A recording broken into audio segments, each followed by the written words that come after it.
quiere decir que, bueno, tenemos crisis única, sin causa aparente, pero en el electroencefalograma o en neuroimágenes tenemos patrones que determinan que tiene una alta probabilidad de ser recurrente, ¿ya? Y también tenemos, bueno, la crisis refleja recurrente, que es una crisis epiléptica desencadenada por estímulos específicos, que pueden ser visuales, auditivos, etc. Y se repite frente a la exposición del mismo estímulo. Como por ejemplo, cuando se ponen como flashes de luces, así como muy repetitivos, a veces se desencadenan crisis, ¿ya? Y ahora viene otro caso. Un hombre de 32 años que presenta una crisis epiléptica focal con desconexión mientras trabaja. Se realiza una resonancia magnética cerebral y muestra una lesión al lóbulo temporal. Nunca había tenido crisis antes, entonces esto, con este caso, ¿diagnosticarían epilepsia, sí o no? Pueden escribir si quieren igual. Yo creo que no. ¿No?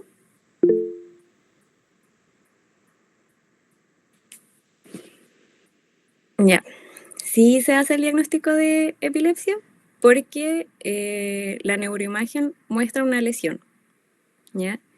Y esa lesión va asociada a un alto riesgo de recurrencia. Pero en Entonces, si este tienen alguna caso, alteración, ¿Mm? es que en este caso, si es que se tratara la lesión y se solucionara, el paciente igual tendría epilepsia, porque al final le da por eso la crisis.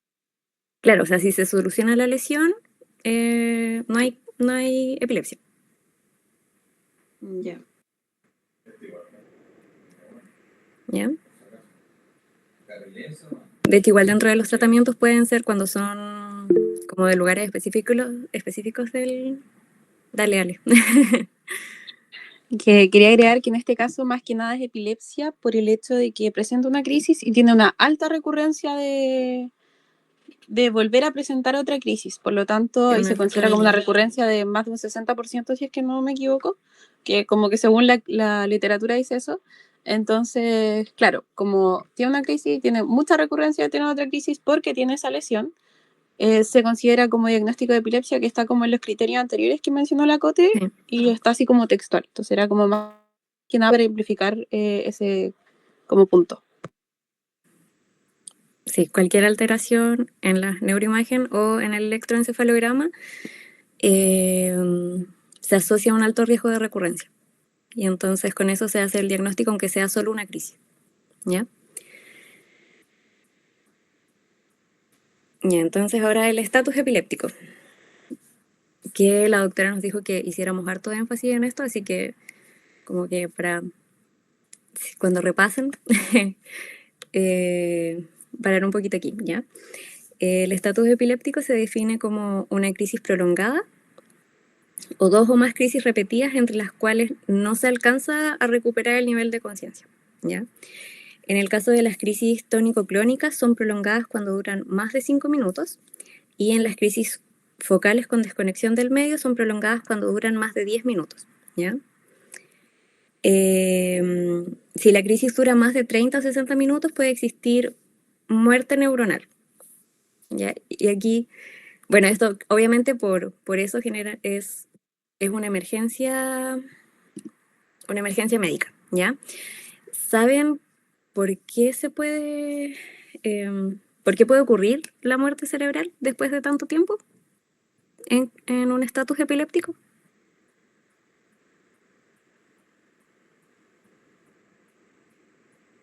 ¿O se les ocurre? ¿Por qué?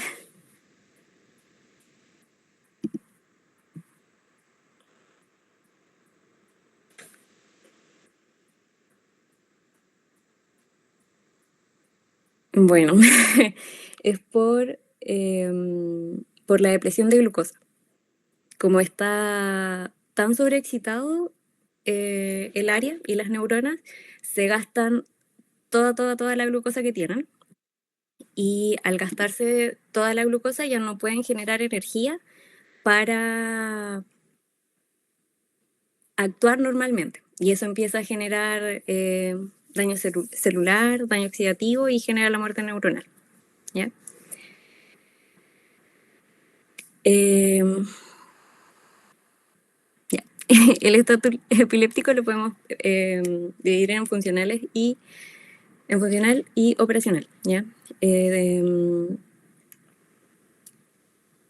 El funcional se define por los criterios como relacionados a la duración de la crisis y la falta de retorno de este, ¿ya? Entonces, una crisis epiléptica de una duración mayor a 30 minutos o series de crisis sin retorno de la función basal entre los eventos en un periodo de 30 minutos, ¿ya? Y las operacionales son 5 más minutos de convulsiones continuas y 2 o más convulsiones discretas donde hay recuperación incompleta de la conciencia, ¿ya? Bueno, una mujer de 28 años presenta episodios repetidos de desconexión del entorno con movimientos automáticos, ¿ya? Masticar, frotarse las manos. Cada uno dura unos 3 a 4 minutos, sin recuperación total entre episodios, y el cuadro persiste por más de 10 minutos. Ya, ¿qué dirían que es? ¿Qué se les ocurre? ¿Es un estatus epiléptico? Sí, no. ¿Sí? Sí, ya. Es un estatus epiléptico focal con alteración de la conciencia, ¿ya? Ya, bueno, este esquema es como para poder ordenar un poquito la línea que hay que seguir, ¿ya? Entonces tenemos un paciente con convulsiones y según su historia clínica, el examen neurológico, los exámenes de sangre que se le hagan, el electroencefalograma y la neuroimagen, que al final la historia y esas dos últimas cosas son los más importantes, tenemos que determinar si es probable que sea epilepsia o no, ¿ya?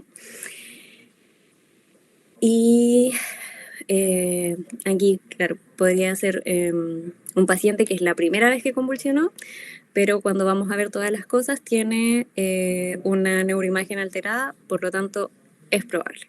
Y nos vamos con la línea, seguimos que es la primera convulsión, es probable, y como tiene la neuroimagen alterada, sería de alto riesgo. Y como es de alto riesgo, se hace el diagnóstico de epilepsia y se da tratamiento, se inicia el tratamiento de inmediato, ¿ya?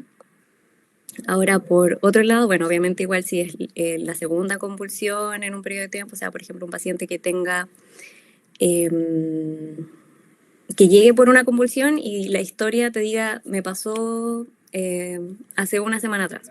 Eso ya por sí, solo con eso, es diagnóstico de epilepsia, ¿ya?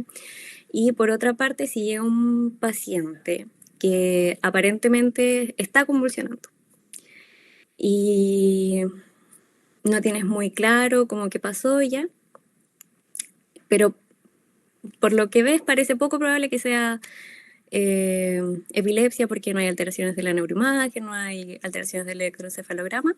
Ahí tenemos que ver qué lo puede estar causando. Por un lado tenemos causas médicas que lo pueden explicar,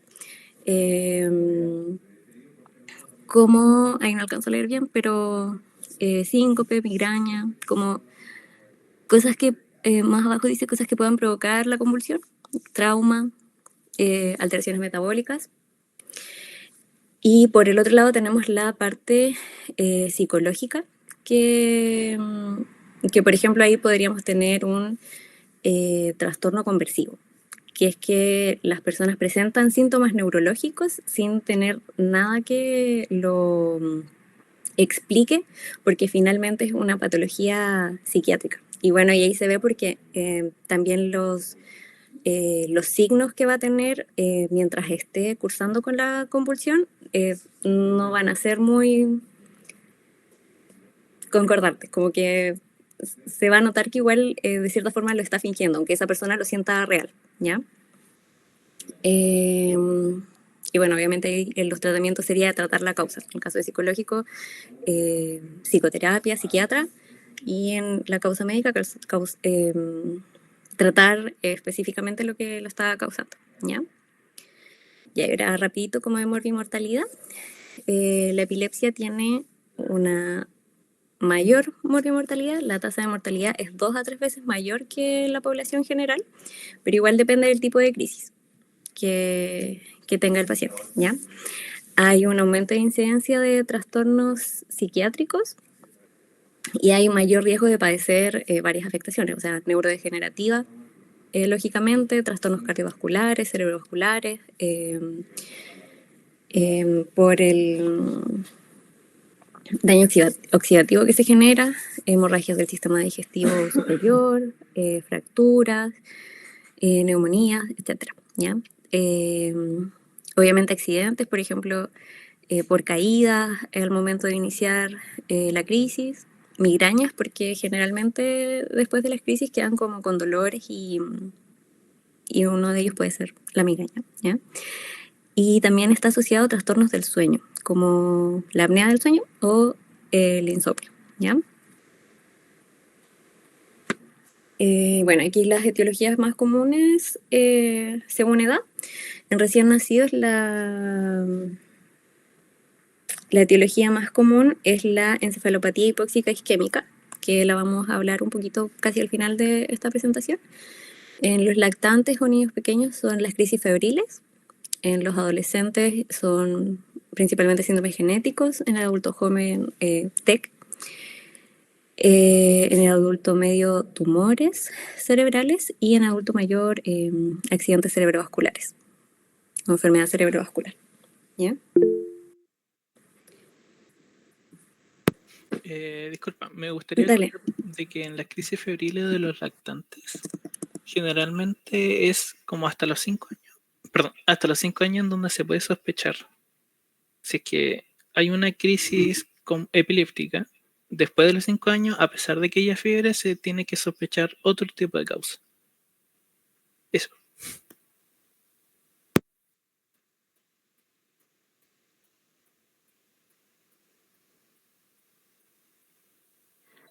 Ya, ahora vamos a hablar como más que nada de los tipos de crisis y centrarnos un poquito en cada una. Aquí como a modo general están las crisis generalizadas, focales y desconocidas. Las generalizadas surgen dentro de la corteza cerebral dentro de un hemisferio para luego distribuirse como a ambos, entonces es como generalizada. Las focales tienen como un origen único en una parte específica como del hemisferio. Y tengo entendido que en su clase ustedes se las definieron como según lóbulo que afectaba, que creo que eso fue lo que alcancé a ver.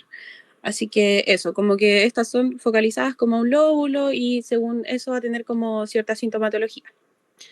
Y las desconocidas son aquellas que donde no es posible como identificar el tipo específico de crisis como si es generalizada o si es focal.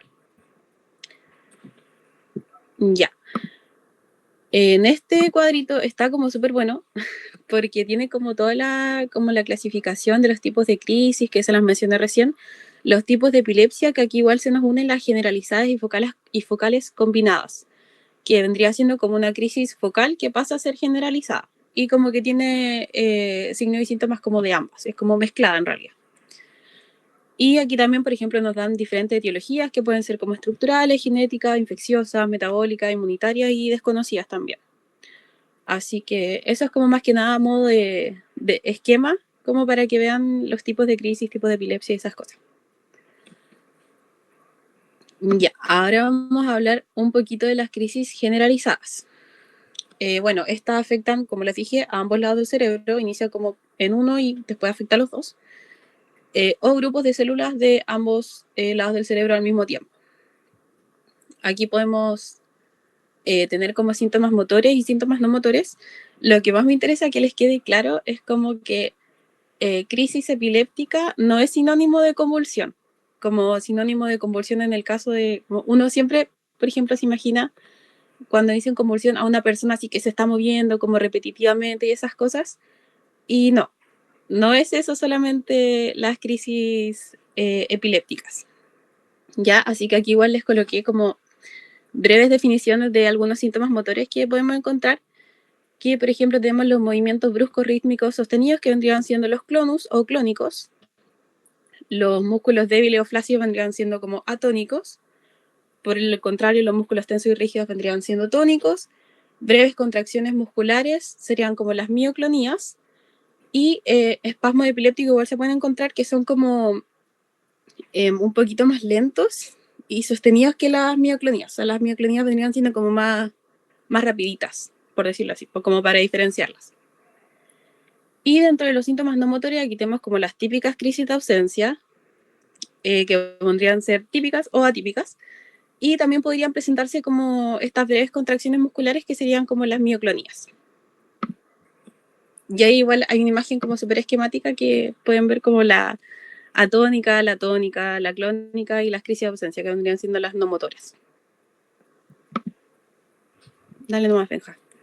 Ya. Aquí vamos a hablar un poquito de las crisis generalizadas, las tónico-clónicas, que son como dentro de las más comunes que se pueden encontrar, igual son súper preguntables las pruebas. Que estas son de aparición brusca, con fase prodrómica, como dice acá, fase de aura, en crisis focales generalizadas también se pueden presentar.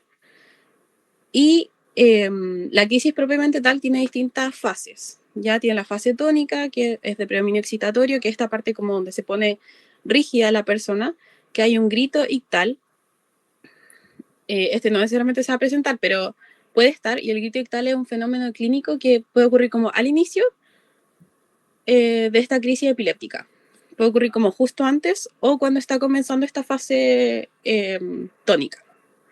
Y se produce básicamente como una contracción súbita de la laringe y de los músculos respiratorios, así como eso. Vendría siendo, por ejemplo, no sé, un grito agudo antes de iniciar la crisis. Eso sería el grito ictal. Bueno, esta fase también es de predominio simpático. Y después tenemos la fase clónica, que vendría siendo como esta fase de lucha entre la inhibición y la excitación, donde hay un predominio parasimpático, que es como que está más relajada la persona, por decirlo así. Como primero se pone súper rígida y después como que se relaja un poquito más. Y viene presentando como estos movimientos bruscos y sostenidos. La fase postictal es donde el paciente queda inconsciente, donde podemos presentar como amnesia retrógrada, o se puede presentar también la parálisis de Toll, que también se llama parálisis postictal, y esta es como una debilidad transitoria que podría afectar como una parte del cuerpo después de una crisis epiléptica. Por ejemplo, la persona ya tiene su fase rígida, después tiene su fase como de los clonus, de estos movimientos repetitivos, y después queda así como paralizado. Entonces, eso vendría siendo como, o debilitado, como una hormiguilla, una cosa así. Eso vendría siendo como la parte, o sea, la fase postictal. Dale nomás, Benja. Sí, creo que es lo que te quería hablar. Sí, rapidito, antes dale. de que pase. El grito ictal se da igual por la contracción súbita del diafragma, que hace que salga el aire y eso genera el sonido. Que era como importante, pero era eso, como un detallito. Ya, lo otro que yo también quería acotar es que en la fase clónica, como ahí se menciona, hay una lucha entre la inhibición y la excitación. O sea, los músculos se contraen rápidamente y a la vez después se relajan, generando estos movimientos que son los clónicos. Y como al final de la fase que es clónica, ahí es cuando hay el predominio parasimpático, que es cuando hay relajación de los esfínteres y las personas sueltan deposiciones y orina de forma inconsciente.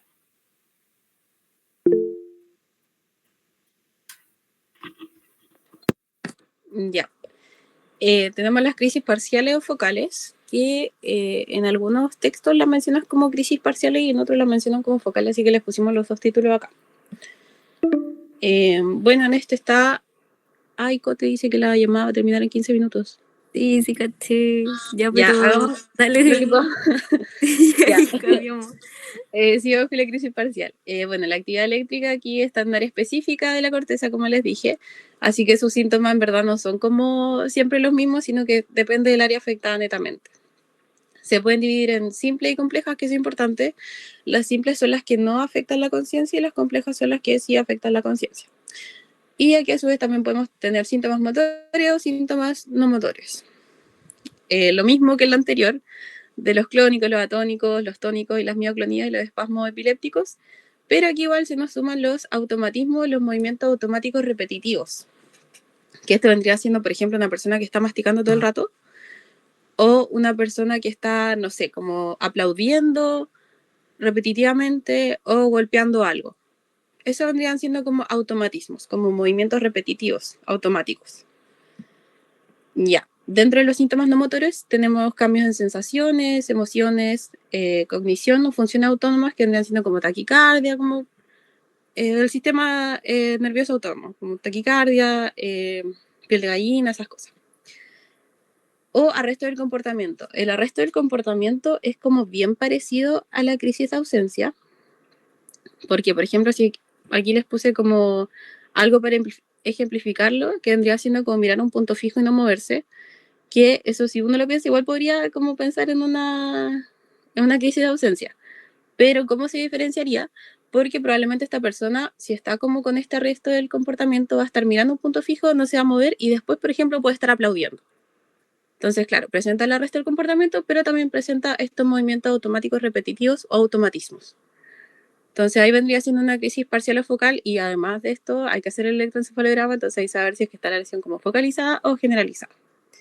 Dentro de los cambios como en sensación, emociones o cognición, tenemos como los cambios según los sentidos, por ejemplo, visuales que pueden ver luces, auditivos pueden ver sonido, olfativo pueden sentir como un olor, que es como típico igual o se menciona harto en los libros, el olor a caucho quemado, como que sienten las personas durante la crisis. Táctil puede ser como hormigueo, calor en alguna parte del cuerpo, gustativo un sabor metálico y psíquico puede ser como un miedo súbito o un déjà vu, como severo. Eso igual se menciona harto. Eso, como para ejemplificarle un poquito los cambios que se pueden producir. Y en la crisis desconocida no se sabe la causa, o sea, no se sabe si es que es focalizada o si es que es generalizada. Y en síntomas motores podemos tener como los movimientos tónicos clónicos y espasmos epilépticos, que generalmente estos espasmos epilépticos se van como un poquito más en lactantes. Y en síntomas no motores el arresto del comportamiento que les mencioné, que es como esta persona que se queda como mirando fijamente un punto y no se mueve. Ya, antes de seguir, sobre las crisis focales, esas alteraciones en la percepción pueden ser, a veces se les reconoce como el aura, porque estas crisis focales pueden pasar a ser crisis generalizadas. Entonces, a veces las personas tienen una crisis focal que solo es esta alteración de la percepción en donde sienten un olor o sienten un sabor o escuchan algo o ven algo. Y después de eso viene la crisis generalizada, que parte en realidad de esta focal que muchas veces se les conoce como aura, que es como que indica que viene una crisis epiléptica eh, con, algún, con alguna alteración motora. ¿Ya? Eso, igual yo creo que aprovechando esta pausa que hice, nos cambiamos de Meet, ¿les parece? Dale. Ya.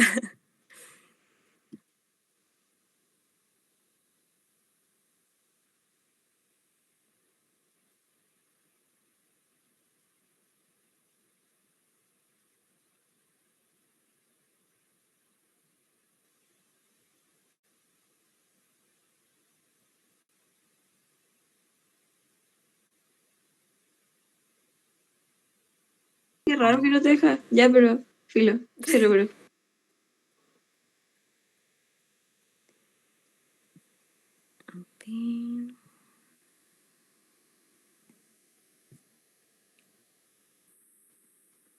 Ya, creo que ahí se están uniendo gente. Perdonen, Sí. chicos, no sabíamos que se acababa el tiempo en el otro Meet, así que discúlpenos. Esperamos a más compañeros, empezamos nomás.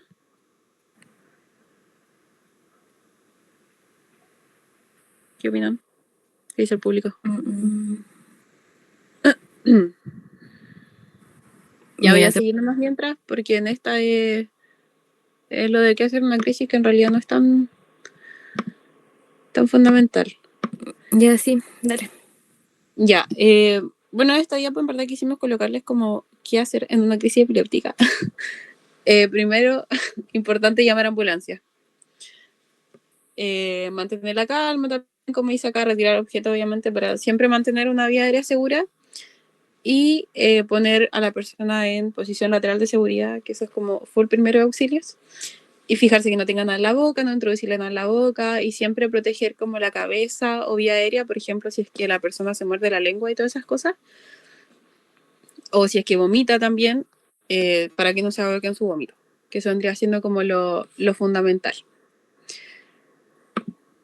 Dale nomás, ven. Sí, otra cosita es que si es que el paciente se llegase a morder la lengua, no se le ocurre por nada del mundo meter las manos, porque una persona cuando está convulsionando tiene una fuerza de presión muy alta, y si es que llegasen a meter los dedos se los podrían cortar.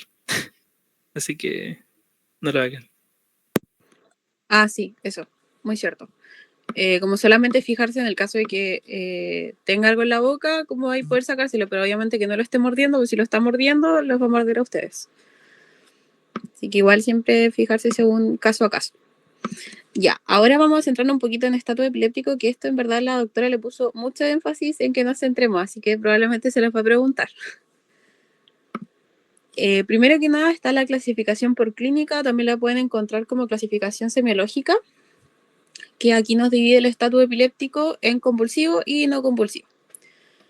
En el estatus epiléptico convulsivo podemos encontrar todos estos de acá, que vendría siendo como el epiléptico tónico-clónico generalizado, con esta actividad tónico-clónica continua, sin recuperación de la conciencia, o múltiples crisis generalizadas sucesivas sin recuperación de la conciencia entre ellas, que vendrían siendo como las definiciones de estatus epiléptico convulsivo. También está el estatus epiléptico mioclónico, que vendrían siendo como estas sacudidas mioclónicas frecuentes, estos movimientos repetitivos, ya sea generalizadas o focales, que pueden ser rítmicas o arrítmicas. Las mioclonías, recuerden que eran como las contracciones musculares como breves, involuntarias, que podían ser simétricas o asimétricas. También encontramos el estatus epiléptico tónico, que se da generalmente en niños, y acá hay un mantenimiento como de la postura tónica o de esta rigidez sostenida, y como les dije, se da generalmente en niños. También tenemos el estatus epiléptico motor focal, que esto depende del área cortical afectada, como dice que es focal. La epilepsia parcial continua también, que son crisis motoras refractarias, con sacudidas regulares y prolongadas, pero se conserva el estado de alerta. Estas pueden afectar como grupos musculares específicos o regiones como amplias del cuerpo también. En la clasificación de la parte del estatus epiléptico no convulsivo es donde no hay movimientos prominentes, o sea, aquí no predomina como el movimiento en sí, sino que el signo principal es la alteración del estado de conciencia, que puede ir desde una confusión leve como suavecito hasta el coma, que vendría siendo como lo más grave. Pueden haber igual otros signos sutiles que podrían ser como síntomas positivos. Aquí les puse como un par de ejemplos de síntomas negativos, que vendría siendo el fijar la mirada o hiperactividad, y de los síntomas positivos, automatismos, movimientos oculares, como parpadeo, como actividad en sí. Y los síntomas negativos vendrían siendo como hipoactividad. Ya, sigamos con la otra. Aquí está clasificación por etiología, que puede ser etiología conocida o desconocida. Dentro de la conocida, la estructural, metabólica, inflamatoria, infecciosa y tóxica. Y la clasificación por edad, que en verdad ahí vienen siendo como los días, meses, y todo eso según como las etapas de la vida en sí. Pero lo importante aquí de esto era la clasificación por semiología o por clínica. Eso es como lo más fundamental dentro de las clasificaciones. Ya, en este esquema está súper bueno porque les ayuda a ver como qué tipo de estatus epiléptico puede estar cursando la persona. Ya, entonces aquí se ven, primero, ven si es que predomina lo motor o no. Si tiene predominancia motora, dentro de sus síntomas podría ser, por ejemplo, un estatus epiléptico convulsivo tónico-clónico, mioclónico, focal motor, tónico o hiperkinético. Y si es que no predomina lo motor, o sea, es no convulsivo, podría ser uno con coma o sin coma. Entonces, esa es como la clasificación que yo les mencioné hace un ratito. Y aquí pueden ver como qué podría ser. Pues, por ejemplo, en el tónico clónico convulsivo, podría ser generalizado, podría ser focal. Entonces, ahí es como más que nada para que puedan guiarse, pero siempre viendo primero si es que predomina el motor o no predomina el motor. Y de ahí se van como a lo más específico. Dale nomás, Benja. Ya. Bueno, aquí tenemos como las dimensiones operacionales, que en verdad esto va como a guiar un poquito como ver qué tan urgente es tratar el estatus epiléptico en sí. Y, por ejemplo, aquí me lo divide en T1 o en T2. Les voy a mostrar un esquema después, pero primero es como el concepto.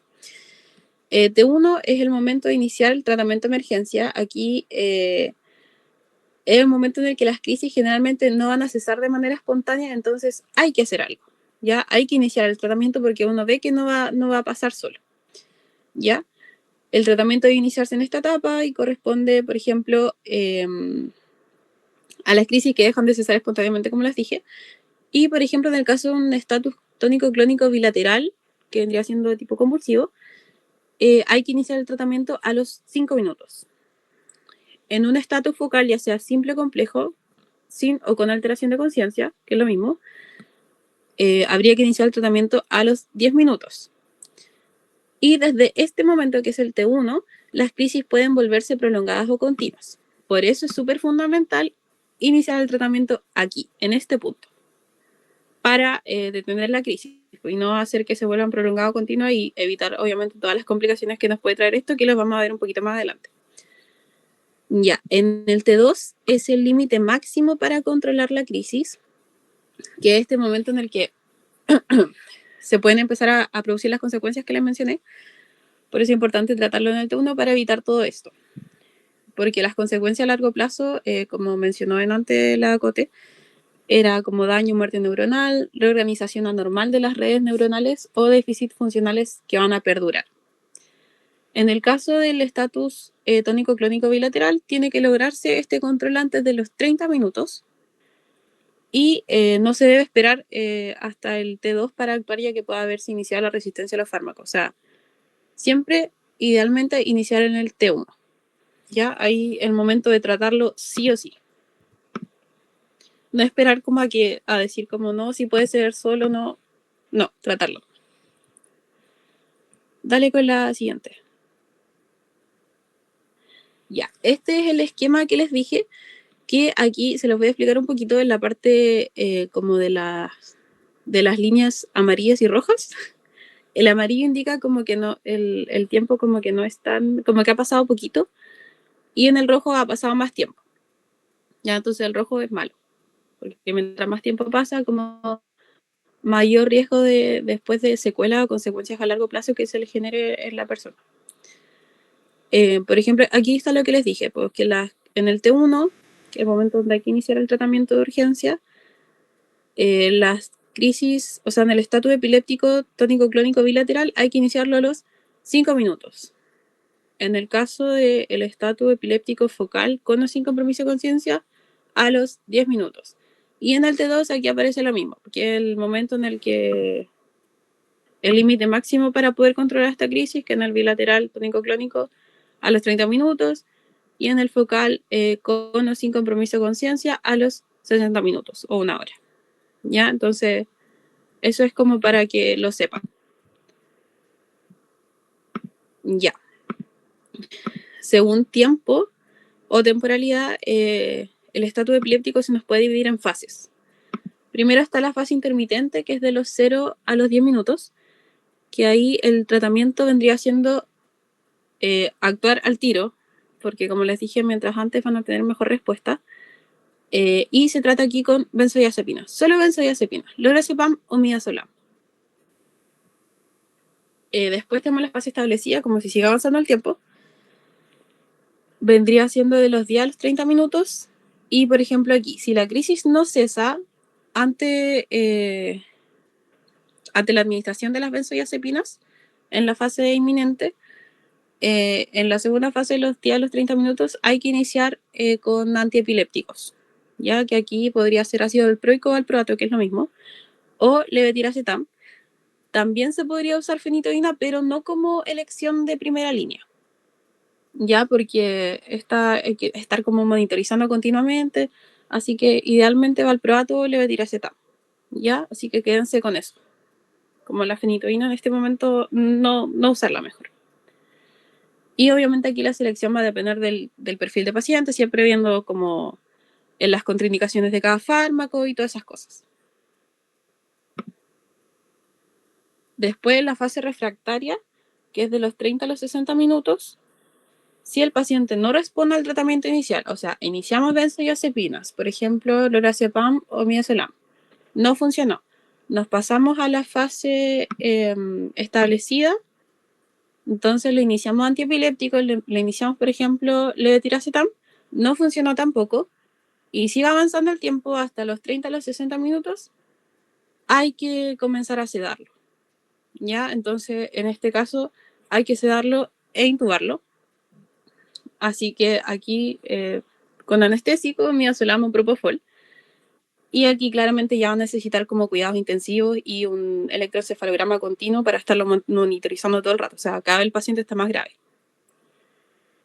Y en la fase suprarrefractaria, que es mayor a 24 horas, o sea, aquí ya realmente no está respondiendo a nada de lo que le están dando, evaluar como otro tipo de causas, como causa inmune, infecciosa o metabólica, y considerar igual la inmunoterapia con corticoides, inmunoglobulinas o plasmaféresis. Que en realidad esto en específico, chiquillo, es manejo de especialistas. Así que a mí lo que la doctora me dijo, porque igual le pregunté como hasta qué punto podemos llegar nosotros como médicos generales, dijo que como saber si es que no funciona primero benzodiazepinas, después añadir epiléptico, después si no funciona ninguno de esos, sedarlo, ¿ya? E intubar. Entonces eso es como, hay que saber como los pasos en sí. Pero en la fase suprarrefractaria eso no, o sea, no es pegado a ustedes como estar buscando las otras causas. Eso, chicos. Dale la mascote. Ya, ahora este es como todo lo que dijo la Ale resumido, ¿ya? Entonces, primero tenemos un periodo en donde ya empieza la crisis, porque antes de los 5 minutos, si es tónico-clónica, no sabemos si es estatus o no. Entonces, inicia la crisis epiléptica y como uno no sabe, uno tiene que pensar lo peor y pensar que va a terminar siendo un estatus epiléptico. Entonces, primero te quedas solo observando, pero mientras observas, te encargas de empezar con el ABC, con monitorización, tomar una hemoglucotesis que se puede, obviamente poner vías para poder después pasar los medicamentos, si es que llegara a ser necesario. Y así, entonces esperas el tiempo y ya te das cuenta que no va a pasar, así que empiezas con las benzodiazepinas. De preferencia se ocupa el midazolam. Y si eso no funciona, se espera un tiempo obviamente para ver si es que hace efecto. Y si eso no funciona, se pasa al antiepiléptico, que podría ser el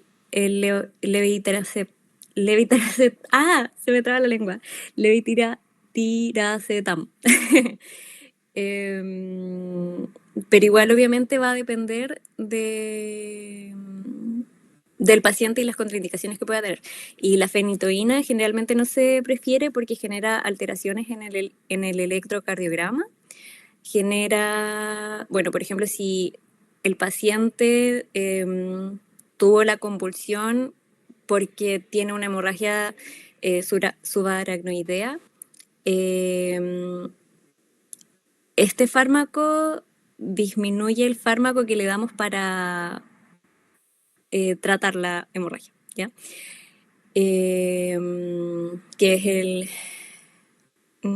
nimodipino, que genera la contracción de los vasos cerebrales, ¿ya?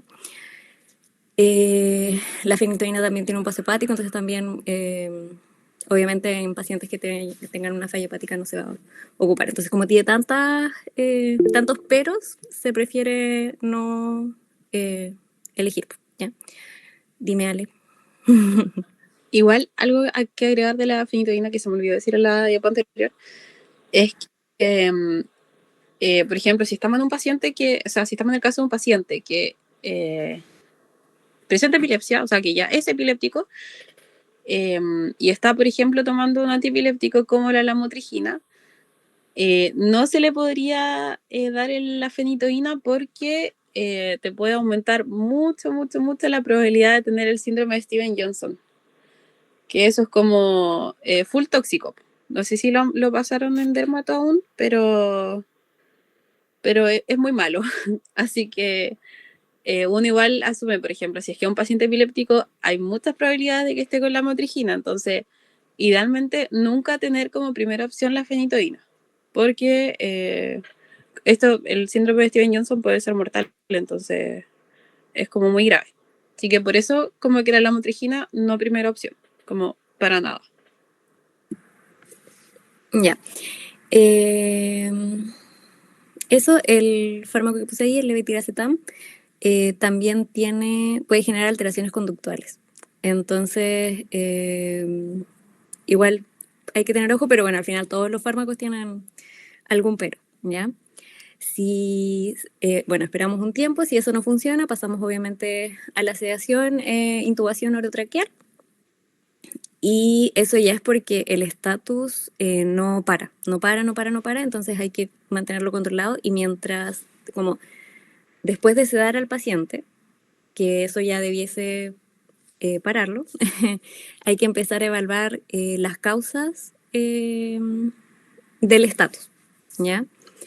Y esto ahora no recuerdo bien si la Ale lo dijo, pero puede pasar que ya pase un tiempo y se decida quitarle la sedación al paciente para ver cómo ha evolucionado y al quitarle la sedación sigue convulsionando, ¿ya? Entonces ahí, por eso es súper importante ir evaluando qué está causando la crisis, ¿ya?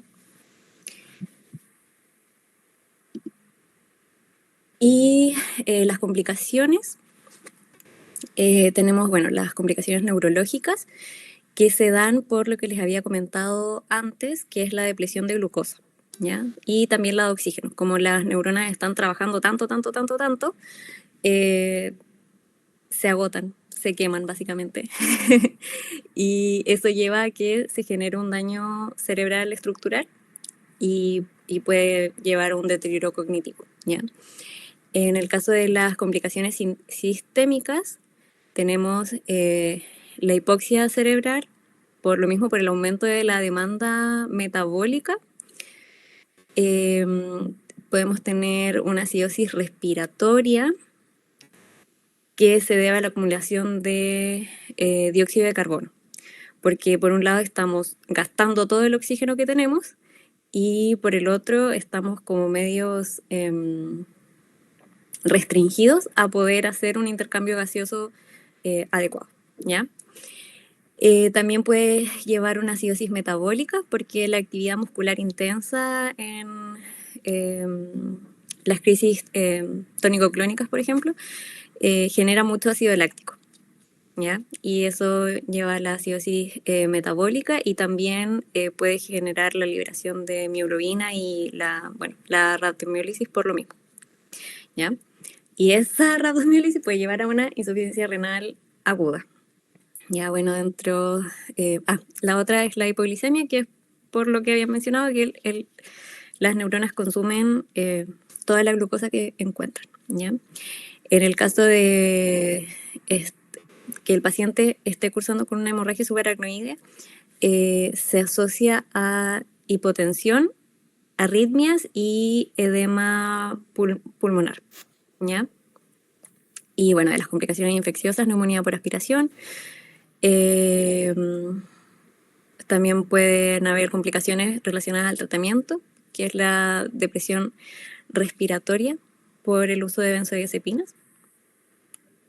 Y bueno, la mortalidad es de entre un 16 y un 20% en los estatus epilépticos refractarios en pacientes sin antecedentes de epilepsia o trastornos neurológicos. O sea, esta es como la primera crisis y hizo un estatus, ¿ya? Y cuando llegan a ser estatus epilépticos refractarios, ya la mortalidad aumenta, ¿ya? Y la mortalidad es de entre un 35 y un 60% de los estatus epilépticos refractarios en general, ¿ya? Y eso sería sobre epilepsia. Antes de pasar a la siguiente, ¿tienen alguna duda?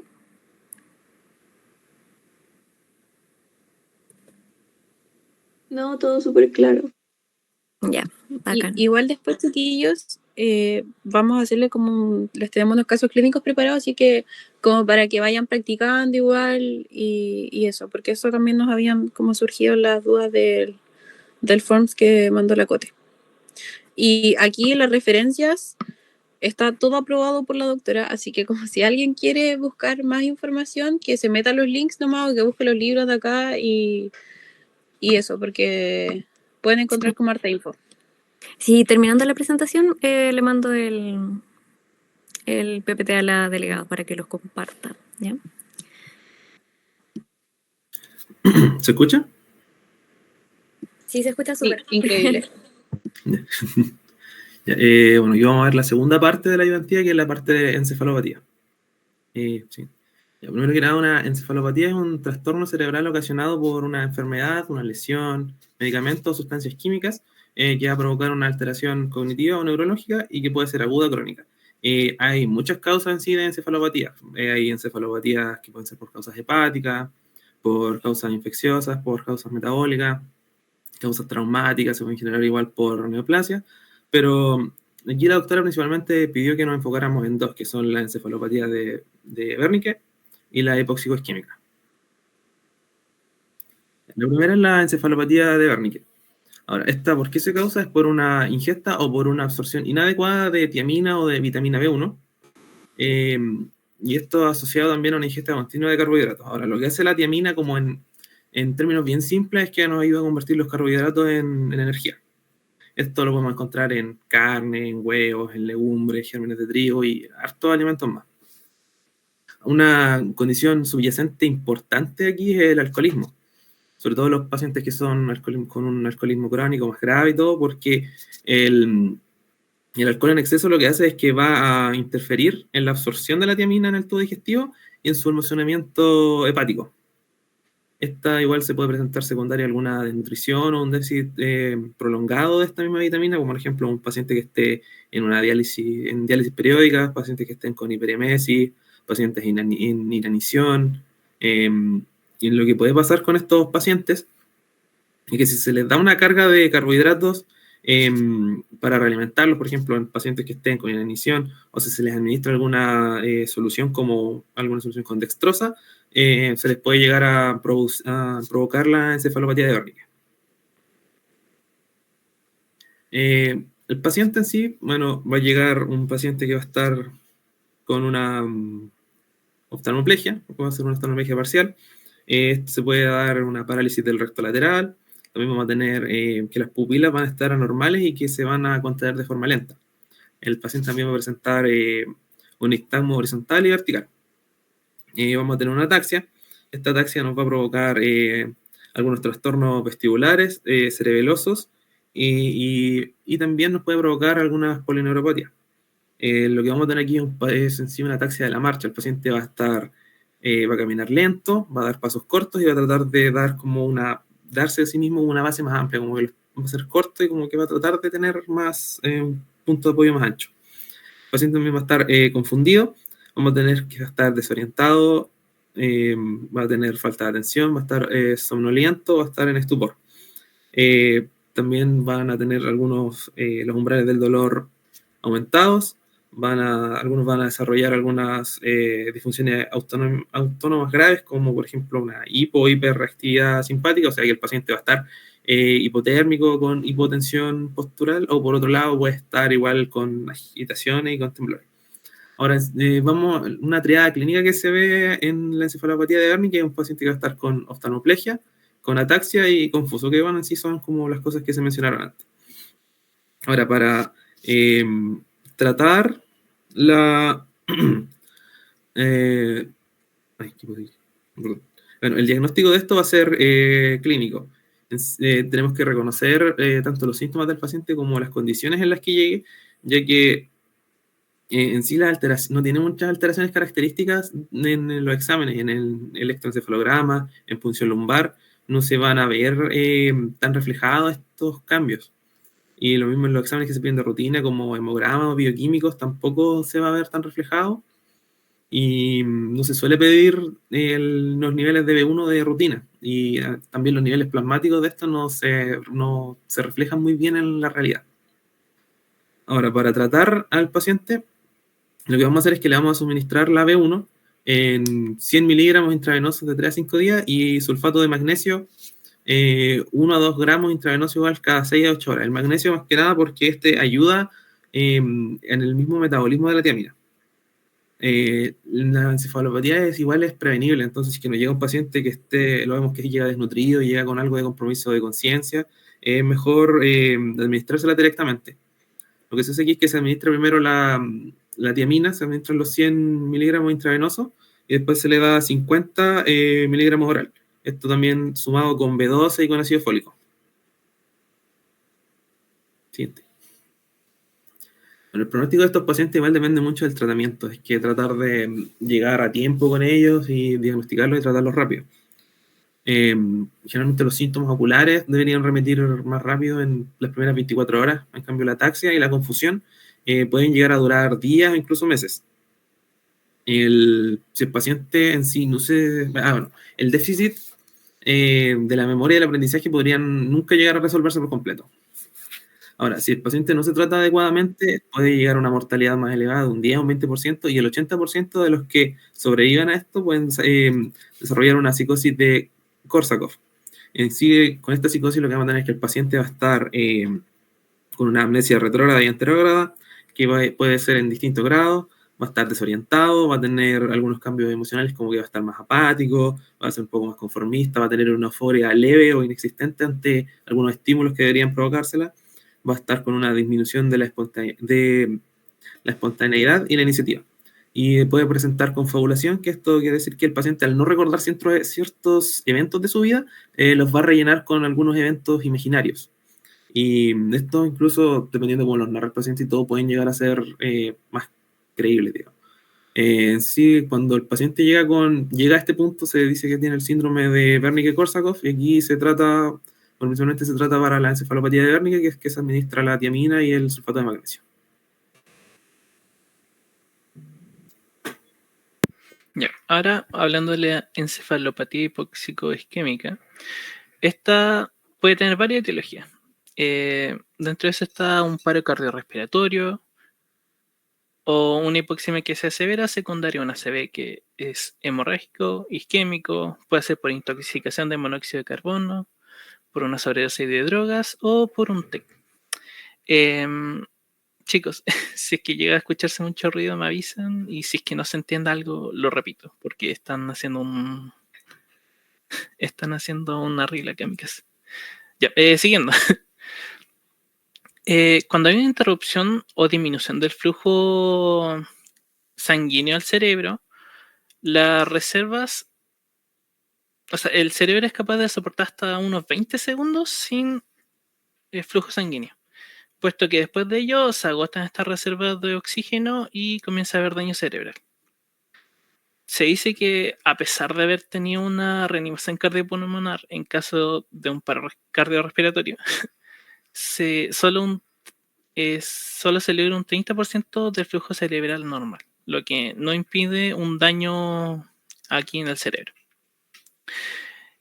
Este tipo de encefalopatía es muy importante en el caso de los recién nacidos, principalmente en partos complicados de recién nacidos prematuros o con alguna patología que venga congénita.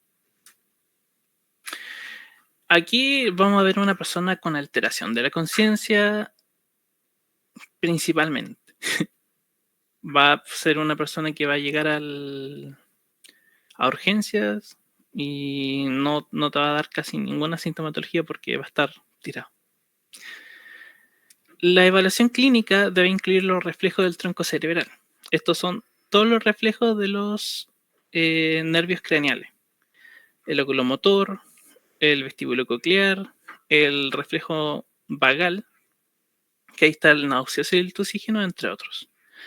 Hay que ver la respuesta motora al dolor, la presencia de mioclonias y los movimientos oculares. Dentro de eso también está el reflejo pupilar que hay que evaluar, que es muy importante. El pronóstico va a depender mucho. Pueden llegar personas que eminentemente van a fallecer, a pesar de haber realizado maniobras. Van a haber personas que pueden llegar a un estado vegetativo, o sea que se llegó tarde a realizar las maniobras de reanimación y hay un daño cerebral tan alto que la verdad no se puede hacer mucho más. Pueden haber pacientes que quedan en coma con un estado de alteración de conciencia mínima o que puede despertar, pero va a tener secuelas independientes de las maniobras que se hayan hecho. Ya, aquí tenemos varios parámetros que nos van a indicar un pronóstico que es desfavorable. O sea, vamos a quedar mal.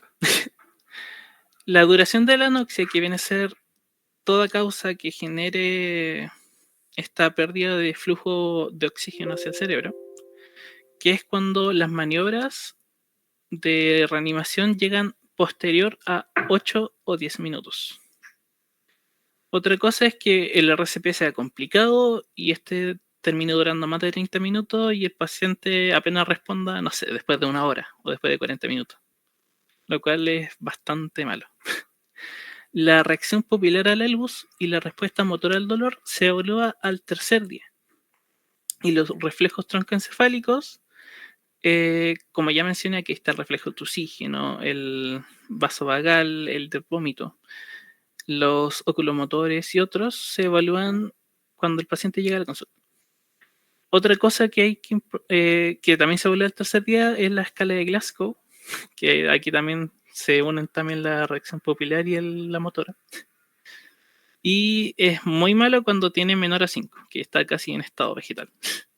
Y otra cosa que se asocia a un pronóstico desfavorable es que hay un estado epiléptico mioclónico secundario a la encefalopatía. El diagnóstico va a ser eminentemente clínico, basado en antecedentes y la evaluación neurológica. Aparte de eso, se le pueden hacer exámenes complementarios, que aquí está el electroencefalograma para ver la actividad del cerebro, las neuroimágenes, como el TAC y la resonancia, para ver en caso de que haya un ACV, que este sea hemorrágico, o en el caso de algún TEC que haya alguna lesión que genere un edema cerebral y que posterior a ello genere daño del cerebro como tal. También tenemos los potenciales evocados somatosensoriales, que te evalúa la respuesta del cerebro frente a algún estímulo. Tipo, se estimula la palma de la mano con algún alfiler o alguna textura, y este examen nos va a mandar a ver si es que el cerebro siente o procesa esta sensación. Y lo otro son los biomarcadores séricos, que aquí se menciona el NSE y el S100, que son marcadores de daño cerebral. Cabe destacar, no se lo voy a mencionar después, sigamos. El tratamiento es inicialmente controlar la causa subyacente del episodio. Si es que es un paro cardiorrespiratorio, se trata eso. Si es que es por un TEC, se trata el TEC y después nos vamos con las siguientes cosas. Generalmente vamos a comenzar con la reanimación cardiorrespiratoria. Es importante mantener una normotermia, en mucha de la literatura que buscamos aparecía que se tenía que buscar una hipotermia. Pero varios estudios han dicho que no hay una diferencia muy exacta entre mantener una normotermia o una hipotermia terapéutica. Por lo cual, lo que se evita principalmente es llegar a la hipertermia, o sea que la temperatura corporal no aumente más de 37 grados. El soporte vital viene a ser como el control de todos los signos vitales, dar soporte ventilatorio en caso de que el paciente llegase a caer en paro, intubar si es que es necesario, controlar la presión arterial, la frecuencia cardíaca y la frecuencia respiratoria, ver los niveles de glicemia es muy importante, puesto que el cerebro consume mucha glucosa y si es que llegase a haber una hipoglicemia puede atenuar, perdón, puede aumentar el daño que ya se está generando en el cerebro y quedar aún peor de como ya estábamos. Y lo otro es ver también la oxigenación. En el caso que llegase a haber una crisis epiléptica, también se tiene que tratar con los medicamentos que ya se mencionaron anteriormente. Posterior a estas medidas y el paciente cuando ya está más o menos tratado, digamos, se puede hacer rehabilitación para poder mejorar la expectativa y la calidad de vida del paciente. Cabe destacar que se ha visto de que la hipotermia, cuando se llega a aplicar, puede alterar los resultados del electroencefalograma, de los potenciales evocadores y de los biomarcadores séricos. Por lo cual, estos exámenes no van a ser muy fiables si es que se llegase a tratar con hipotermia inducida. Así que por lo mismo, también es importante, o sea, se espera mantener una normotermia principalmente. Y estas son las referencias que utilizamos para esto. Ya, chicos, ahora tenemos una serie de preguntas, casos clínicos, que va a leer mi compañera. Adelante. Yo voy. Creo que escucha sí bien, nos ¿o va a no? leer la compañera Matías. Perdón. ¿Cómo están, chicos? Oye, mi nombre es Matías Fonseca, soy de quinto año y ahora vamos a hacer una revisión de 8 casitos clínicos. Primer caso, un varón de 50 años alcohólico desde hace 10 años. Acudió a urgencias por clínica de desorientación, alteración de la marcha y visión doble. La familia refiere que el primer síntoma fue la alteración visual. A la exploración neurológica se objetiva paresia de ambos rectos externos y ataxia de la marcha. ¿Qué actitud es la más correcta? Entonces, ¿quién se atreve a participar? Igual que fundamenten su respuesta, chiquillos.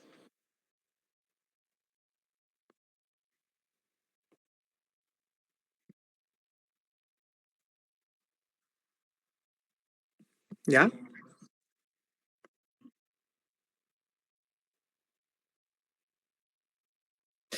Pasemos a ver a la siguiente. Claro. Exacto. Entonces aquí, chiquillos, nos enfrentamos a un paciente con alcoholismo crónico, ¿ya? Obviamente la correcta es la C, ¿ya? Entonces lo que tienen que saber es que este paciente va a presentar alteración ya sea visual, de ataxia y desorientación, ¿ya? Y esta combinación clínica constituye la triada clásica de la encefalopatía de Wernicke, lo que decía nuestro compañero, ¿ya? ¿Qué es un cuadro neurológico agudo que es potencialmente reversible si se trata a tiempo, ¿ya?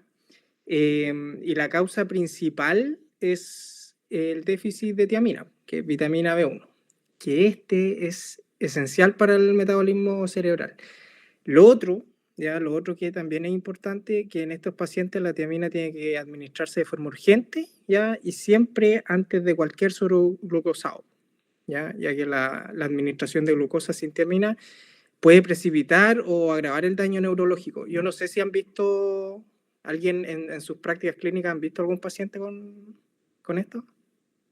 ¿Le ha pasado, no? Medicina interna.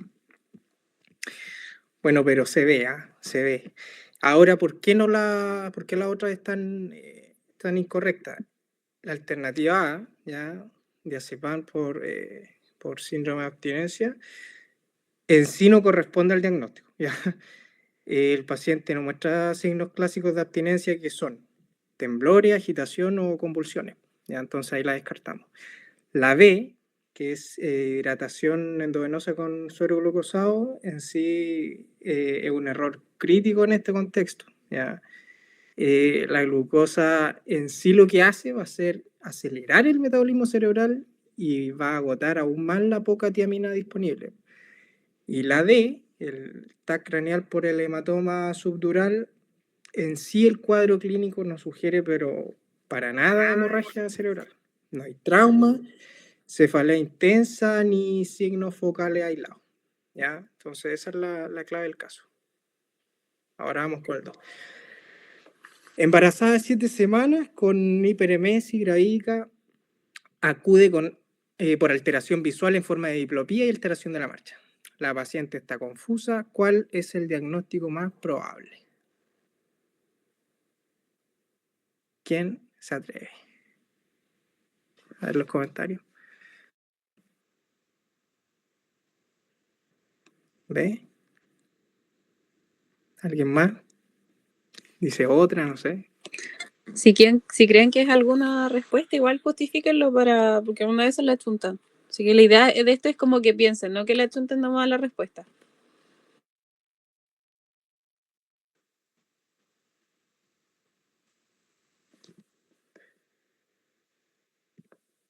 No me sale si alguien más ha escrito. A ver. ¿Han escrito o no? Podría ser un síndrome de HELP, pero creo que igual necesitaría como más datos. Claro. Veamos entonces cuál es la correcta. Pues, a ver, pasemos a la siguiente. Claro, es la correcta encefalopatía de Wernicke. Mira, aquí la clave es que en mujeres embarazadas con vómitos persistentes, como en la hiperemesis gravídica que sale aquí, puede generar un déficit severo, pero severo de tiamina, ¿ya? Además, si se presenta con alteraciones visuales, inestabilidad en la marcha, confusión, obviamente debemos sospechar encefalopatía de Wernicke, incluso en ausencia de consumo de alcohol, ¿ya? Entonces esa es la clave aquí en el caso. El diagnóstico, chiquillo, es totalmente clínico y el tratamiento debe iniciarse rápidamente con tiamina endovenosa para evitar secuelas irreversibles. Ahora, ¿por qué no son las otras? Vamos, por ejemplo, con la preeclampsia, que en sí la preeclampsia se presenta típicamente después de las 20 semanas de gestación, ¿ya? Y se asocia a dos cosas importantes, que son hipertensión y proteinuria, ¿ya? Ahora lo otro que decía la Vale, creo que escribió, o estaba hablando antes, el síndrome de HELP, en este lo que hay que tener claro es que ocurre en etapas más avanzadas del embarazo y se va a asociar a dolor abdominal. Ese es como el punto del síndrome de HELP, ¿ya? Y lo otro es que, bueno, en este caso también en síndrome de HELP recuerdo que tienen elevación de enzimas hepáticas y de plaquetopenia, que no se describe aquí, ¿ya? Entonces se descarta. Y la D, metástasis de coriocarcinoma, altamente improbable en la semana 7, ¿ya? Además, la presentación sería mucho más agresiva con hipertensión endocraniana o alguna focalidad neurológica, que no es el caso tampoco, ¿ya? Entonces vamos con el tercer caso. Paciente de 30 años presenta un cuadro caracterizado por movimientos involuntarios y rítmicos de la mano derecha que luego se extienden al brazo derecho. Nunca pierde la conciencia y está muy preocupada por lo sucedido. El diagnóstico más probable es... ¿Cuál sería?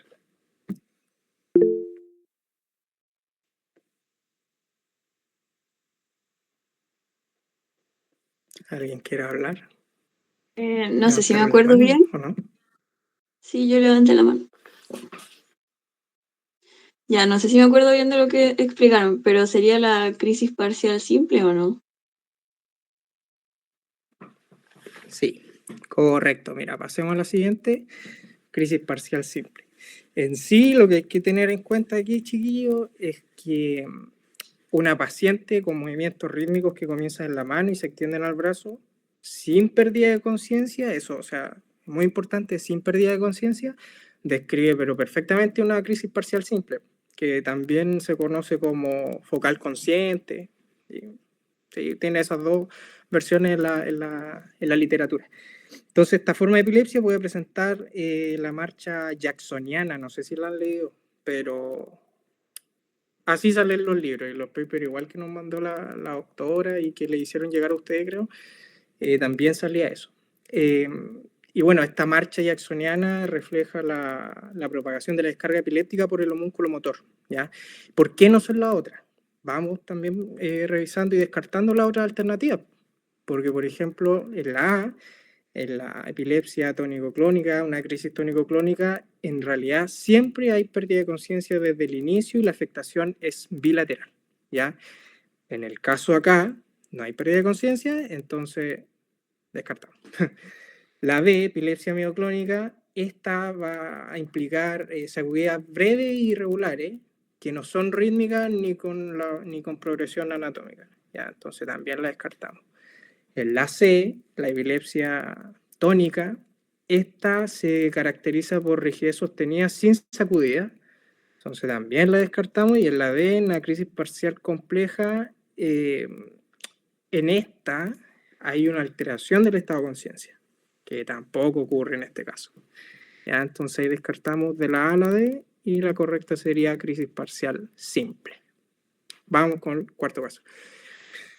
Entonces, Celeste, de 24 años, sin antecedentes patológicos personales, lleva a la consulta por su madre, quien informa que desde hace una semana su hija sufrió una caída súbita y estática, con pérdida de la conciencia, inmediatamente después de la cual emitió un grito y a continuación presentó una contracción en los miembros, seguido de sacudida en forma bilateral. Según refiere la madre, el episodio duró menos de 2 minutos y al ceder quedó quieta y flácida, con despertar paulatino, confusión durante varios minutos y al recuperar la conciencia refirió dolores generalizados en el cuerpo. ¿Cuál diagnóstico más probable? Y ahí ya respondieron. ¿Alguien más se...? Pero que alguien justifique su respuesta. Valentina, que tiene la mano levantada. Sí, a ver, ¿quién justifica lo que Ya, pusieron ahí? ¿Alguien dijo como que era puso la- Lucas, sí, como puso Lucas, igual estoy de acuerdo. Bueno, lo que dice la Nati ahora, el grito postural, que la profe igual lo mencionó como bien clásico y que dijo que si lo escuchábamos nunca se nos iba a olvidar, que era como muy clásico del tónico clónico. Y el posictal también. Claro. Y bueno, y la forma Sí, igual... pues este caso describe una... ¿Cómo? Y la forma igual que convulsiona, como la sacudida en forma bilateral y esas características. Sí, este caso en sí describe una crisis con pérdida súbita de la conciencia, que es importante, el grito inicial que mencionaban, la fase tónica, que en sí es la rigidez, ¿ya? La fase clónica, que son las sacudidas rítmicas, y una fase posictal, ¿ya? Que también decía la Ale. La fase posictal, en este caso de confusión y de mialgia, ¿ya? Entonces, esto es súper característico de las crisis tónico-clónicas generalizadas. En sí, este caso estaba como fácil cuando manejas bien el concepto, porque ya si no manejas bien el concepto, te puedes confundir con alguna de las otras. Entonces, por ejemplo, la B, ¿por qué no es? ¿Ya? En sí, en la epilepsia mioclónica, chiquillos, las sacudidas son breves, ¿ya? Sin una fase tónica, ni pérdida de la conciencia, ¿ah? En la C, la epilepsia tónica, esta implica rigidez, pero sin sacudidas, ¿ya? Eso es importante. En la D, parcial compleja, igual se descarta porque esta implica una focalidad neurológica y alteración de la conciencia sin generalización. Y en la E, la parcial simple, en esta no hay una pérdida de la conciencia y el paciente suele recordar el evento, que tampoco sería el caso. Entonces, en esta, la A. Vamos con el quinto caso. Paciente masculino de 62 años con historia de epilepsia crónica secundaria infarto cerebral previo, ingresa tras presentar un ataque epiléptico generalizado. Después de recibir sedación con diazepam, permanece somnoliento y desorientado sin convulsiones externas evidentes. Familia informa sobre movimientos involuntarios discretos del párpado izquierdo, TAC cerebral sin hallazgo agudo. Electroencefalograma urgente muestra descargas epileptiformes periódicas generalizadas. El paciente permanece alterado tras 30 minutos sin convulsiones tónico-clónicas evidentes. Se sospecha estatus epiléptico no convulsivo. ¿Qué prueba confirma el diagnóstico de estatus epiléptico no convulsivo? La Vale dice la B. ¿Alguien dice otra? En sí, esta pregunta es muy así como de materia. Así que, claro, ya, pasemos a la siguiente. Sí, es la B. ¿Ya?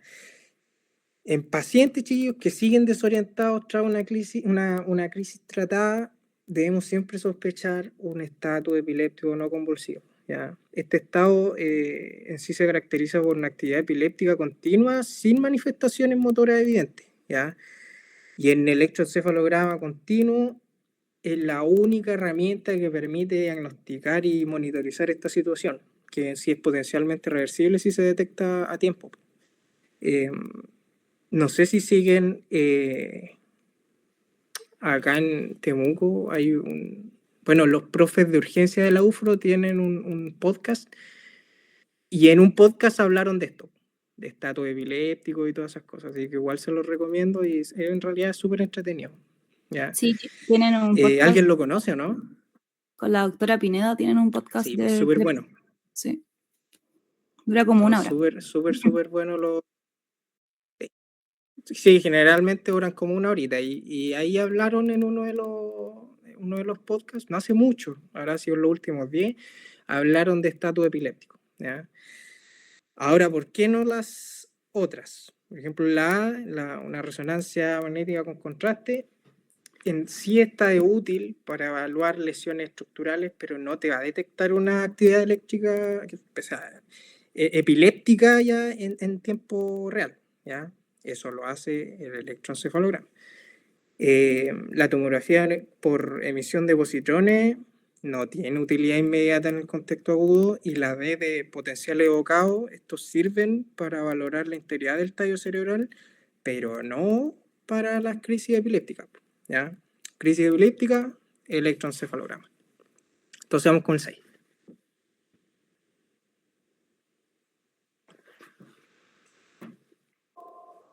El 6. ¿Quién está cambiando?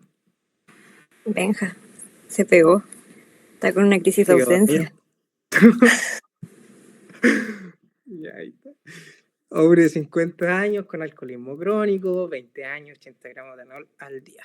Ingresado por confusión aguda. Familia refiere que en días previos caminaba inestable y con mirada vidriosa. Niega tratamiento o suplementos vitamínicos recientes. La resonancia nuclear magnética cerebral muestra intensidad simétrica en tálamos mediales y área periacueductal. Se sospecha de una encefalopatía de Wernicke por la triada clásica: confusión, alteraciones oculares y ataxia, como lo habíamos mencionado antes. Entonces, ¿cuál es la medida terapéutica inicial más adecuada en este paciente con sospecha de Wernicke? Claro, es la A. Entonces, mira, pasemos a la siguiente. Sí. Administrar tiamina endovenosa antes de cualquier glucosa. Entonces, este paciente alcohólico con confusión y alteraciones oculares que presentan la resonancia nuclear magnética, hiperintensidad en tálamos mediales, región perihuectal, todo lo que es el caso, altamente sugestivo de encefalopatía de Wernicke, y como habíamos dicho anteriormente, tratamiento inmediato con tiamina endovenosa antes de cualquier glucosa es vital para evitar la progresión a un daño irreversible. ¿Ya? ¿Por qué no las otras? La dextrosa endovenosa en sí, esta lo que puede hacer es precipitar el Wernicke si se administra antes de la tiamina. La punción lumbar no está indicada si ahí no hay sospecha de infección o sangrado, y el haloperiol puede empeorar el estado neurológico aquí en este caso. ¿Ya? La agitación es secundaria al déficit vitamínico. Entonces, es la A. administrar tiamina. Aquí no hay duda, estamos como ya consolidando los casos. Entonces, el caso 7. Varón de 52 años, hipertenso, diabético y dislipidémico, fue llevado al servicio de emergencia del hospital por una cefalea de inicio súbito que había comenzado hace 6 horas. En la consulta refirió que era de mucha intensidad, 8 de 10. Posteriormente manifestó dificultad en la articulación de la palabra y debilidad en el hemicuerpo izquierdo. Al examen físico presenta paresia facio-braquio-crural izquierda moderada, sin otros hallazgos de relevancia. Mientras se encontraba en la sala de emergencias, presentó movimientos clónicos del miembro superior izquierdo que, pasados unos segundos, progresaron al miembro inferior del mismo lado. Finalmente presentó movimientos tónicos clónicos bilaterales que duraron más de 5 minutos, por lo cual se administró lorazepam intravenoso, con resolución de la crisis epiléptica. Luego de varios minutos se despertó en estado apodictal y persistencia del foco neurológico. ¿Cuál es la causa más probable del episodio epiléptico y cómo se clasifica la epilepsia? Ya, este caso está un poquito más largo. ¿Quién se la ve? ¿Por qué la ve? Alejandra. ¿Alguien dice otra?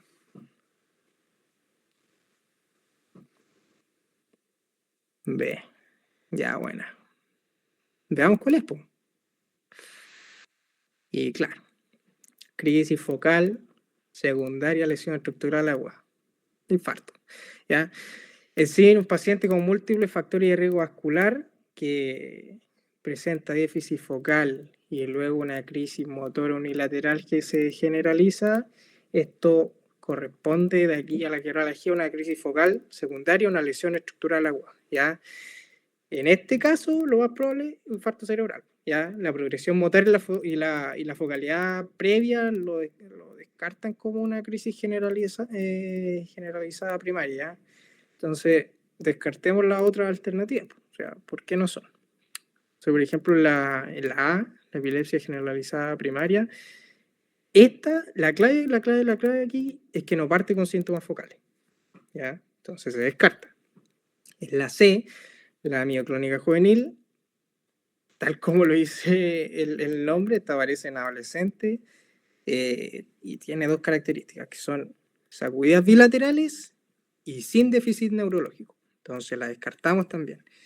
En la D, epilepsia idiopática, esta por definición no hay lesión estructural ni déficit focal persistente, entonces también la descartamos. ¿Ya? Y esta vendría siendo la penúltima. Ahora vamos con el caso 8. Ya, espera, antes de... Entonces, el caso 8... Perdón. Antes de ¿Ya? seguir, Benja Mena quería hacer una acotación, pero no podía abrir su micrófono, así que lo voy a hacer yo. Sobre el electroencefalograma. Ya, es el caso Sí, 5. pasaron hace 2 casos atrás, ya, pero era lo que quería decir era que no da diagnóstico específico porque la mayoría de las crisis epilépticas tienen una actividad similar. El único que tiene una distinta son las crisis de ausencias, que se ve como una hipoactividad marcada, ¿ya? Era eso, como datito. ¿Ya? Ya, buena. Buena ahí el Benja. Ay, espérate, me están llamando. ¿Me escuchan o no? Sí, se escucha. Ya, es que justo me están llamando. Espérate, deja poner el modo no molestar. Dame un segundo. Ya. Entonces vamos con el caso 8. Mujer de 70 años con paro cardíaco intrahospitalario, una fibrilación ventricular tratada tras 20 minutos de RCP. Al tercer día por resucitación permanece en coma, sin respuesta motora y sin sedación. GLaCOS 4, pupilas de 4 milímetros, fijas y sin reflejo fotomotor. Reflejo corneal bilateral ausente, no hay respiración espontánea, electroencefalograma muestra actividad isoeléctrica. A los 72 horas trae el paro cardiorrespiratorio, que hallazgo exploratorio indica peor pronóstico neurológico. Ausencia bilateral del reflejo pupilar a la luz. ¿Alguien más coincide o no?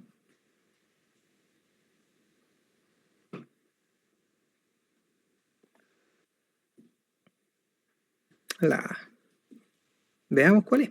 ¿Ah? Y sí, po, ausencia bilateral del reflejo pupilar a la luz. En sí lo que hay que saber aquí, chiquillos, es que por ejemplo ya a las 72 horas posparo, ya un paciente en coma profundo, con pupilas fijas, sin reflejo fotomotor y sin sedación, tiene un pronóstico neurológico pero extremadamente malo, ¿ya? La ausencia de reflejo pupilar bilateral a la luz es uno de los signos clínicos más específicos de daño irreversible del tronco cerebral. Descartemos la B, mira, porque por ejemplo ya la B dice presencia de flexión retirada el dolor, ya. En sí esta indica integridad de las vías motoras, lo cual es un buen signo, ¿ya? En cambio, la ausencia bilateral del reflejo pupilar a la luz es uno de los signos clínicos, pero más específicos de daño irreversible del tronco cerebral. Sí, es la con peor pronóstico. En la C, por ejemplo, nistagmo fisiológico. ¿La le había levantado la mano? Sí, que quería dar como el contexto de ese caso, que está en es de la encefalopatía hipóxico-isquémica, que sí, bueno, después cuando le mandemos la presentación, pero era parte como después de eso, dale, más atrásito, como que dice que, como en la definición, dice ocurre tras un paro cardiorrespiratorio o cardíaco. Entonces, como que ahí está el caso. Por el paro y después la tablita del pronóstico desfavorable que, claro, dice la reacción pupilar a la luz. Y el tema de la respuesta motora al dolor, como dijiste tú, Mati, estaría ausente para hacer un pronóstico desfavorable. Así que eso, más que nada como contextualizar el caso que era de ese tema. Sí, porque por ejemplo, en la flexión de retirar el dolor, como yo decía anteriormente, esta te indica que hay una integridad de las vías motoras, ¿ya? Y es un buen signo, ¿ya? O sea, por lo menos el mejor signo que la enlace, ya vamos descartando los otros dos. Nistagmo fisiológico está también, bueno, sugiere una función troncoencefálica preservada, ¿ya? Entonces continuamos con que la A es un peor pronóstico, da un peor pronóstico neurológico. Y en la D, llanto automático, en sí esta no tiene valor pronóstico tanto, ¿ya? Porque puede deberse a una actividad refleja del sistema límbico, ¿ya? Ahí la Cote levantó la mano. Sí, igual lo de la presencia de flexión a la retirada en la escala de Glasgow te da, si no me equivoco, ya 4 puntos. Y los otros sí o sí mínimo te van a dar 1. Entonces, en la presentación más atrás salía que para peor pronóstico era bajo, ahí está, bajo 5. Entonces igual es por eso. Sí, pues son 3 puntos de diferencia que te marcan, se nota mucho. Sí, pues, Son 3 puntos de diferencia en el Glasgow. Entonces, ese era el último caso, pues, chicos. ¿Alguna duda, consulta? Los chicos, o sea, de los que habían presentado antes, si quieren comentar algo. Si los chicos no tienen ninguna duda,